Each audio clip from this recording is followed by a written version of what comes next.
Eh ben bonjour tout le monde. Ça va? Il fait beau, c'est samedi. Vous avez vu? J'ai mis le t-shirt de Venise. D'un côté, c'est à la place San Marc. De l'autre côté, c'est le pont de Rialto. Et puis j'ai même mis le chapeau de, du capitaine de Venise. Vous savez pourquoi? Parce que moi, l'année passée, j'étais faire les canaux en France. Et on a loué un bateau de 10 mètres de long, hein, 4 mètres de large. On était moi, Daniel, la Miche et ma chérie, la Cosette. Oh, j'avais jamais piloté un truc comme ça, hein. Une fois, on est rentré dans une écluse. Alors, les filles, elles étaient avec le vélo. J'étais tout seul avec le Daniel sur le bateau. Lui, il a sauté sur le bord. On était en train de rentrer dans une écluse. Il m'a laissé tout seul, hein, le salaud. Mais j'ai piloté tout seul un bateau de 10 mètres, 4 mètres de large, jusqu'à dedans dans l'écluse. Ouais, bon, mais ça, c'est une autre histoire. Maintenant, ce que je vais vous raconter, c'est, on dit, tu vas à Venise, mais c'est une heure de vol. Mais mon cul, c'est une heure de vol. Maintenant, je vous raconte l'histoire. Là, des fois, je sors par la route, hein, la route principale, mais je rentre dans la route secondaire. Mais écoutez bien cette histoire, mais prenez-vous le temps parce que ça va long, hein, mais c'est la vérité, hein, c'est pas des conneries. Donc, l'année passée, au mois de juin, moi, je fais mes 60 ans, je faisais mes 60 ans au mois d'août. Ma chérie, elle me dit, 3-4 jours avant, hein, elle me dit, prépare les bagages que je t'offre un voyage de 4 jours. Puis je dis, on va où? Ah, c'est une surprise. OK. Déjà, moi, il me faut, moi, quand je dois partir, je commence à préparer les bagages 2 semaines à l'avance. Et puis je loque avec le cadenas, ma valise. Mais tous les jours, je vais chercher la clé, puis j'ouvre parce que je remets toujours quelque chose dedans. Bref, c'était un peu la panique. Puis j'ai juste dit, mais on va où? Ah, c'est une heure de vol. C'est une heure de vol. Euh, tu prends les habits comme tu mets ici, parce que ici, au mois de juin l'année passée, il faisait pas si chaud que ça. Ok, d'accord. Alors, je commence, je prépare mes bagages et tous les jours, je vais contrôler quelque chose. Voilà. Bref, je sais plus si c'était un samedi ou un dimanche ou un lundi, parce que moi, depuis que je suis à la retraite, je quitte des dimanches. Alors, on a l'avion à quelle heure? À 6 heures, elle me dit. Ok, à 6 heures, il faut 2 heures avant pour faire le checking. Donc, on devait aller à Bâle, si je ne me trompe pas, 4 heures, le checking, je ne sais pas s'il y a de la circulation. Eh ben, on part à 1 heure et demie, on s'est dit. Ok, comme ça, on est sûr, si jamais il y a quelque chose sur la route. Il y en a qui disent, 1 heure, t'es à Venise. Bon, alors, voilà, on est parti à 1 heure et demie. Déjà, il y a toute l'histoire le matin, parce que moi, quand je dois prendre l'avion, mais ça me prend l'estomac. Alors, le matin, je vais aux toilettes, parce que j'ai pas envie d'aller aux toilettes dans les avions, dans les aéroports, ça me stresse, ça. Alors, le café, tita, puis après, hein, ben, viens, on fait encore un café avec la grappa, comme ça, t'es sûr, tu vas aux toilettes comme il faut. Mais il y en a qui disent, je vais faire caca. Moi, j'aime pas. Moi, je dis, je vais faire des cacahuètes. Mais je suis pas du genre qui va contrôler après dans le trou. Est-ce qu'elle est claire? Est-ce qu'elle est foncée? Est-ce qu'elle est dure? Est-ce qu'elle est molle? Il y en a, ils se prennent la tête pour ça. Moi, pas. Bref, voilà, j'étais 3-4 fois aux toilettes. Je suis parti. 1 heure et demie, on prend la bagnole, on est parti. On arrive, il y avait pas tellement de trafic. On est arrivé, je crois, à Bâle, 1 heure et demie, ouais, vers les 3 heures. Mais tranquille, hein. On arrive à 3 heures, moi, bon, on prend la place de parc. Dès qu'on arrive à l'aéroport, après on rentre, chacun ses bagages et tout, ben, qu'est-ce qu'on fait? On va faire le check-in, mais on peut pas, on était trop tôt. Moi, je commence à regarder les vols, 6 heures, 6 heures, 6 heures. Je vois London, London, 6 heures. Je me suis dit, mais putain, mais qu'est-ce que je vais foutre à Londres avec ma chérie? Ça fait 25 ans qu'on est ensemble, on s'est déjà tout dit. Et puis elle va au lito le soir, puis moi je fais quoi? Je vais parler avec les Anglais, et les 4 mots d'anglais que je sais, je vais m'emmerder là-bas. Bref, t'attends. Tout à coup, ils ouvrent le checking. on va dans le checking, on prend notre valise. Alors ça aussi, c'est un truc que je comprends pas.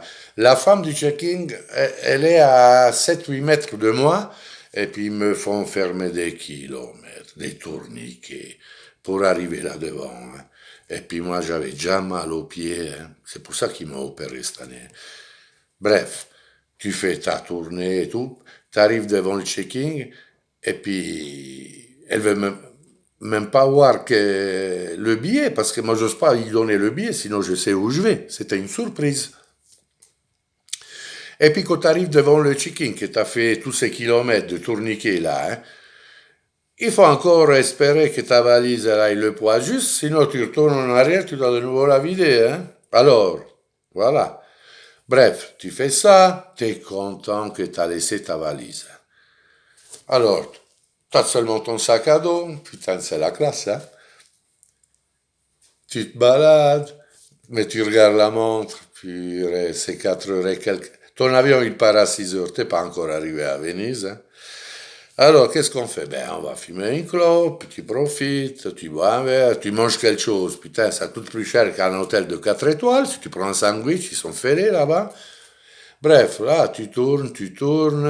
Tout à coup, tu dis, ben voilà, on a tout fait, viens, maintenant, on passe comment est-ce qu'on dit, le checkpoint, là, où il y a les security. Il faut passer ça. Le checkpoint. Moi, j'étais à Berlin. Là, il y a le checkpoint. Et c'est la classe Berlin, hein. C'est tout plat. Faut aller en vélo à Berlin, hein. Mais c'est magnifique. C'est pour ça qu'ils ont fait le mur en une journée. Il y a tout qui est plat. Imaginez s'ils auraient dû faire le mur à Lausanne. Bref. Alors, on passe le checkpoint. Et puis, bon, il faut enlever tout. Les montres, les lunettes. Déjà là, tu fais encore le tourniquet, les kilomètres que tu fais. Mais c'est incroyable. Moi, une fois, je m'achète une montre, puis je vais voir quand je vais à l'aéroport combien de kilomètres je fais. Parce que quand je suis arrivé, j'étais naze. Bref, tu fais le checkpoint, ça arrive à ton tour. Ma femme, la pauvre, elle a un pacemaker. Elle peut pas passer sur les lasers, les machins. Alors, t'as une autre femme qui vient la tâter parce que les hommes, ils n'ont pas le droit. Eh, mais il y a des femmes qui aiment les femmes, hein. Ça existe, ça, moi j'en connais. Hein. Alors, moi, déjà, quand je regarde ça, qui la tâte partout, moi j'ai envie de la baffer. Bon, bref. C'est à mon tour, j'avais tout enlevé, moi. Je passe, ça sonne. Ça sonne, mais je dis, j'enlève encore les lunettes. J'enlève les lunettes, je repasse, ça sonne. Alors celle-là, je ne l'ai pas compris. Parce que moi, il y a 12 ans en arrière, ils m'ont mis une vis sur le pied droit. Mais une vis petite, comme ça. Et des fois, ça sonne, des fois, ça sonne pas. Alors, il y a le gaillard qui vient aussi me tâter, puis il commence à me tâter. Il arrive là. Il a peur que j'ai caché un pistolet. C'est pas de ma faute, hein, si mon cousin c'est Rocco Siffredi. Hein. Les gars. Bon, bref. Alors, vous pouvez passer, c'est bon, tu crois que t'as fini? Non. Alors, je me rhabille, je prends mes trucs, je mets mes souliers, mes lunettes, ma montre et tout. Je prends mon sac à dos, halte. Je dis, qu'est-ce qu'il y a de nouveau? Vous savez, le sac à dos, il passe. C'est comme un scanner. Ils savent tout ce que vous avez dedans. Alors moi, j'avais 4 briquets. Et parce que c'est mes briquets, hein, et voilà, je fais ce que je veux avec mes briquets. Ah, vous n'avez pas le droit. Alors, un, ils me l'ont laissé, puis 3, ils me les ont confisqués. Vous trouvez ça normal? J'ai regardé la pétasse là, j'ai dit, mais c'est dangereux, on peut brûler l'avion. Pourquoi avec un briquet? Je peux pas brûler l'avion. Je vais dans les toilettes, je prends du journal, puis je donne le feu. Ça me suffit un briquet. Hein. Et puis si on est 200 dans l'avion, et chacun a un briquet, il y a 200 avions, 200 briquets. Hein. Mais purée, mais c'est pas possible. Bref. Alors là, tu dis, tu te calmes, tu te tournes, et qu'est-ce qui se passe avec le checkpoint? Il y a pas le, comment ça s'appelle, ces trucs que vous achetez, le dur to free, là. Le dur to free, parce que là, vous payez, là, vous vous rendez pas compte ce qui nous arnaque ici, hein, avec toutes les taxes, hein. Mais. Alors, bon, je vais là-dedans, et puis moi, je sais où je vais, hein, c'est tout de suite, hein. Paf, l'alcool, je prends une bouteille de whisky, paf, les cigarettes, je prends une cartouche de cigarettes, et puis j'ai fini. Paf, je vais à la caisse, Mais à la caisse, je peux pas payer parce que j'ai pas mon billet, puisque ma femme ne me l'a pas donné parce que c'est une surprise. Dans le billet, c'est écrit où je vais. Eh ben, alors, bref, j'attends, je parle avec la caissière, la dame, puis elle me dit, j'ai pas le billet, c'est ma femme qui l'a. Ouais, mais normalement, vous devrez l'avoir sur vous. Ben, j'attends qu'elle vienne. Mais je dis, parce elle me fait une surprise. Parce qu'elle m'a demandé, vous allez où? Ben, j'ai dit, je sais pas, c'est une surprise. Ok. Alors, la femme, elle va toujours dans les parfums, puis c'est un quart d'heure hein, dans les parfums. Elle revient, je l'attends à la caisse, elle donne les billets, elle lui dit à la dame, elle lui dit d'abord à la dame, voilà, c'est moi qui ai son billet, mais je lui fais une surprise. Et puis l'autre, elle dit, ah, vous allez à Venise? T'aurais dû voir la Cosette, nom de Dieu, cette pétasse, elle aurait pu la tuer. Bon, bref. Alors, on passe ça, elle était toute énervée, Cosette. On passe ça, on s'est dit, qu'est-ce qu'on fait? Ben, c'était quoi, 4h30?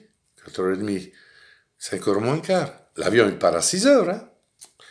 Bon, on va boire un verre, on va essayer de trouver un local pour fumer une clope. Mais ça pue dans ces locaux, t'as même pas envie de fumer une clope. Bref, on n'avait plus rien à faire. À 5h, on s'est dit, ben viens, on passe la ligne de... Je ne sais pas comment ça s'appelle cette ligne. Une fois que vous êtes dedans, vous n'osez plus rien faire. Vous êtes coincé. Il n'y a plus de cigarettes, il y a plus rien. C'est la ligne de confinement, quoi. Je ne sais pas. Vous êtes là-dedans. 1 heure de temps, hein. Bref, t'attends. Moi, j'avais mal aux pieds, hein. Même. T'attends. Puis je me suis dit, putain, mais qu'est-ce que je vais faire? Puis j'étais content parce que je me suis dit, ouh, je vais à Venise, pas à Londres. Si ma chérie elle va au lit le soir, moi je sors, hein, bah, moi je blague avec les gens, c'est dans mon pays, puis voilà, j'étais déjà pas mal content. Tout à coup, j'entends des gens qui arrivent, bon anniversaire, et c'était le Daniel, la Miche, ma belle-sœur Laflo et Guéguette. C'était une émotion du diable. J'ai pleuré, hein, j'ai pleuré. Puis le Daniel, lui, alors, mon pote, il avait pris une bouteille de goutte. Alors, Steur, elle a bien passé, hein. Mais vous croyez qu'on est arrivé à Venise? Non, d'une pipe, on regarde le truc. 1 heure de retard. L'avion, il part à 7h. Alors, voilà, quoi. Heureusement qu'on avait de la goutte. On a bu la goutte, on se racontait des histoires, moi, le Daniel et tout. Elle est passée. 7h moins quart, il y a la gonzesse qui a la divise, parce que les gens, quand ils ont une divise, hein, ils se croient supérieurs, ils commencent à donner les ordres. Les gens, ils commencent à faire la queue. Alors moi, j'essaye de prendre mon sac à dos pour faire la queue. Puis la Cosette, elle me dit, mais t'as pas besoin de faire la queue? Je dis, pourquoi? Mais parce que nous, on a le borderlight. Ça, j'ai jamais entendu, je sais pas ce que c'est. Je dis, c'est quoi ça? Mais elle va nous appeler, puis nous, on a payé quelque chose de plus, et puis on rentre avant dans l'avion. Ah bon? Mais ça sert à quoi? De toute façon, dans l'avion, on doit tous y aller dedans, puis chacun a un numéro hein, qui taille 10 minutes avant ou 10 minutes après. Hein. Ben bref. Alors, il y a les gens qui faisaient la queue. Hein. Moi, je les regardais. Puis tout à coup, la dame, elle dit, ceux qui ont le borderlight. Alors, nous, on est passé devant. Il y en a un qui m'a regardé méchamment, comme pour dire, tu vas où, toi? J'avais le passeport italien dans les mains. Tu vas où, toi, c'est à l'étranger, tu passes avant moi. J'avais envie de le baffer, ce gars. Bref, on est rentré dans l'avion. Quand on rentre dans l'avion, mais c'est le bordel. Les gens, ils ont peur, ils ouvrent le truc, ils ont peur qu'il n'y a pas la place pour mettre leur bagage et tout. Bref, on s'asseye et tout, mais tu crois que t'es parti? Putain. Le temps que tout le monde rentre dedans, hein, je sais pas combien de minutes sont passées, hein, mais même un quart d'heure, hein. Bon, tu t'asseyes et tout. Le moteur qui se met en marche. Tu crois que tu pars? Je sais pas ce qu'il a fait, le pilote. Il a fait 3, 4 fois le tour de l'aéroport, mais pas en volant, en roulant, hein. Oh, 7h, on n'était pas encore parti, hein. C'était 7h15 quand on commençait à décoller. On commence à décoller gentiment. Je me suis dit, bon, je suis crevé et tout, j'essaie de faire une petite sieste.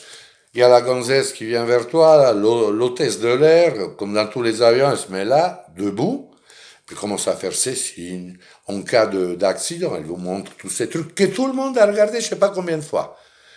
Même moi, hein. Mais si un jour il y a un accident, moi je suis sûr qu'il y a 80% des gens qui savent pas. Vous savez, il y a un truc, si vous coulez dans l'eau, hein, ils savent pas où mettre ce truc, dans quel trou ils doivent le mettre. Ils savent pas. Bref, tout le monde regarde. Moi, quand je regarde la hôtesse, en général, elles ont des bas, la jupe. Tu dis, mais est-ce qu'elle a un slip, une culotte, ou bien un string? Et puis le haut, est-ce que c'est le sien? Ou bien il est rembourré? Parce que des fois, il triche, hein? Bref, on décolle, tranquille, mais vous croyez qu'on est à Venise? Eh bien là, c'était 7h15, hein. Je me suis dit, ben, je vais faire une petite sieste. Tu parles. Ici, c'est le pilote de bord. Vous souhaite une bonne journée. Dans 40 minutes, on arrive à Venise. On est en train de survoler Pise. Quoi? On est en train de survoler Pise. Alors l'avion, il est parti depuis la Suisse, depuis Bâle. Il est descendu dans la mer Tyrène en Toscane. Et puis après, il fait comme ça. Il va. J'ai dit à ma femme qu'elle était vers la vitre. Mais tu vois la tour de Pise? Mais non, on est trop. Mais alors, qu'est-ce que tu me réveilles pour dire des conneries pareilles? Ferme ta gueule, non? Bref, tu essayes de dormir, tu fermes les yeux, il y a les autres qui passent avec le café, les sandwichs et tout. Mais on a 1 heure de vol, qu'est-ce que tu veux prendre un café, un sandwich? Bref, tu essayes de redormir de nouveau, il repasse avec le chariot. Oh, c'est pire que les Marocains à la plage.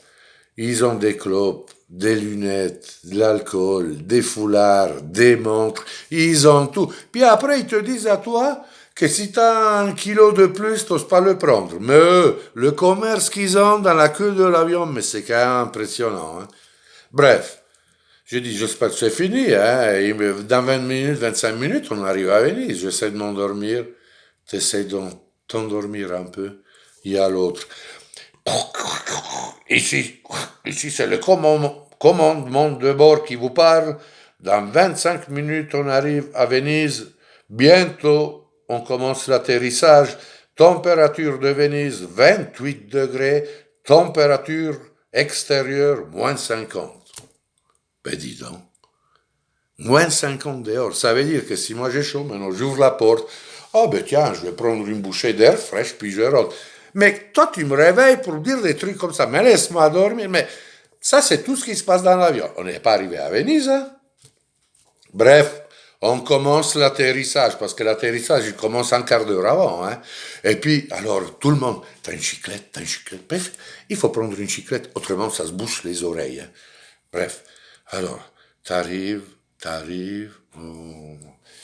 tu commences à atterrir, tu vois, il n'y a plus un silence, hein. Il y a un silence.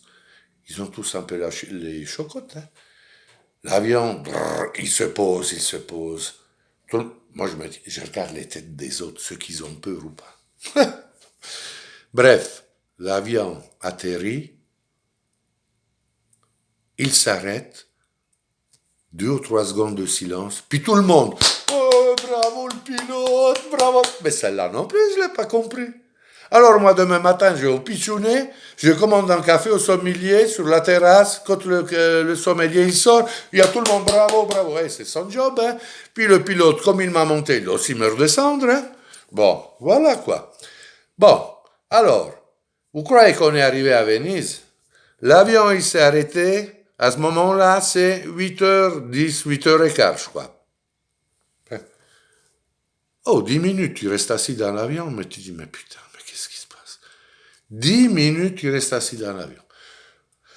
Après, il faut 5 minutes pour sortir gentiment. Tu sors, tu dois rentrer dans un bus. Oh, le bus, il fait le tour de l'aéroport, je sais pas ce qu'il fait. Et ça passe, tu perds encore 10 minutes. Le bus, il s'arrête. On dit 2 minutes, 3 minutes, tu regardes, il n'y a même plus le pilote. Le chauffeur, il est plus là. Ils nous ont laissé dedans.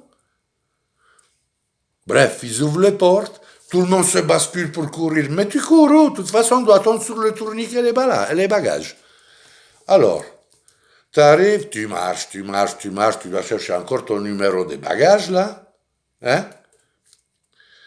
Bref, tu prends tes bagages et tu crois que tu es arrivé à Venise. Qu'est-ce qu'on fait maintenant? Ben, il faut sortir de l'aéroport. Là, tu marches. J'avais mal aux pieds. Tu marches encore, tu marches encore. Alors, tu marches. Tu sors de l'aéroport, qu'est-ce qu'on fait? On prend le taxi avec les roues qui va dans la rue, puis il te dépose à la gare de Venise. Ou bien, ouais, non, moi c'était déjà tard, moi j'ai envie d'arriver à Venise qu'il fasse jour, hein, c'était déjà passé 8 heures. Hein. Si tu prends le Vaporetto, il met 1 heure, mais il faut encore le choper tout de suite. Parce que lui, le Vaporetto, il s'arrête dans toutes les îles, dans toutes les stations. Mais si tu le loupes, tu dois attendre encore une demi-heure qu'il y ait le prochain qui vient. Alors on s'est dit, on prend le bateau taxi. Mais ça coûte 120 euros. Mais bon, on est 6. Et c'est magnifique, hein. C'est magnifique. Alors on prend le bateau, moi je discute en italien avec le pilote, j'étais tour. J'ai dit, il faut nous amener à la place Saint-Marc. Moi je savais pas où on allait, hein. C'est tous mes collègues, hein. Bon, on arrive à la place Saint-Marc. J'ai dit aux autres, vous savez, oui, on a l'adresse et tout. J'ai dit, donne-moi l'adresse, hein, parce que je regarde avec celui-là qui conduisait le bateau, il m'a dit, mais ça, c'est juste derrière la place Saint-Marc, c'est la maison orange ou jaune, je sais plus quoi. Puis vous êtes arrivés. Les autres, moi quand je vais en vacances, j'ai jamais le Natel. Les autres, ils ont tous un Natel. Alors ils ont tous commencé avec le GPS. Ils marchent dans la rue.